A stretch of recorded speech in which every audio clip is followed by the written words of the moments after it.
When I was an undergraduate, my major was philosophy, and I was very interested in epistemology and theory of knowledge. And so pretty soon I knew that I wanted to do human neuroscience, that I wanted to study how people experience the world, how they think, what brain systems are involved. And so at that point I figured I had to go to medical school to do research on people. Papers were starting to come out, particularly from Denmark, from Ingvar and Lawson, showing that you could do brain blood flow mapping of brain function. Particularly they started in language. And so that looked really interesting.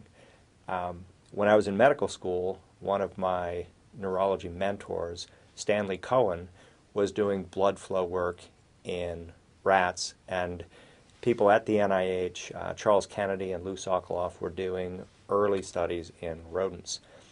And so I asked where in the U.S. I could do this kind of work.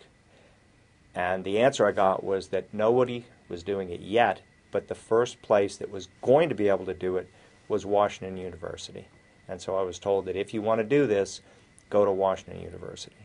So when I went there to interview as a medical student, interviewing for residency, I asked, were they ready to do brain mapping with PET?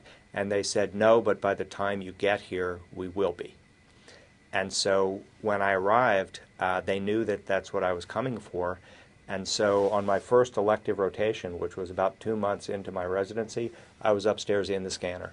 And they let me do the first studies on myself. And so the first mapping I did was with Mark Rakel injecting tracer into me. And rapidly I recruited various friends and got IRB protocols together and figured out how to do this. A lot of people were very excited about the work, and it was really remarkably easy to get papers published in very high visibility journals, and that gets people's attention. When you're publishing in Science and Nature, the other people in the university want to participate. So that was a big motivation. Some of the issues that we came up with, trying to advance it, we were told, well, there's no solution to what you're asking. So dealing with, when we were trying to come up with image-based statistical analyses, the statisticians said, this is intractable. We have no idea how to solve this problem.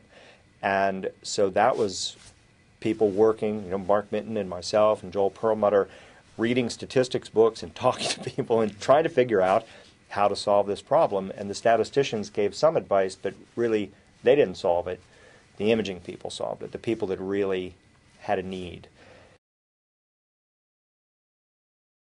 We were looking at attentional processing, and the activation was on the order of a few percent. It was much weaker.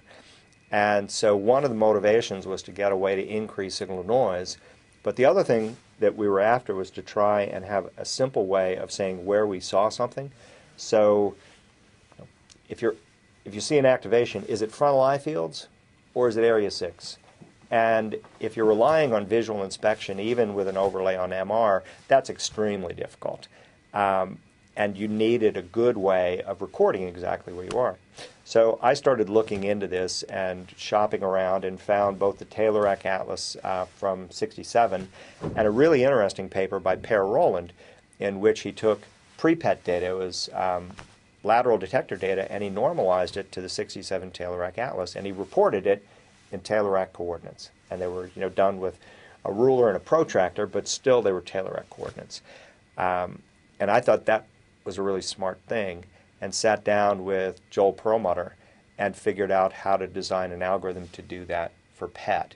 And so we started reporting data in Taylor-Eck coordinates in 1984, and then rapidly realized that we could use that for signal averaging and started putting things in Taylor-Eck space and averaging. When we argued to the community that we should have a standardized reporting scheme, nobody listened.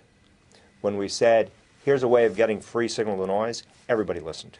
And so everybody jumped on the bandwagon really for that purpose, to get high signal to noise out of their data. Many people argued that this was just never going to work, that it was a bad idea, you can't normalize brains, but the signal to noise makes it obvious that you can, right? I mean, if things were random, they wouldn't average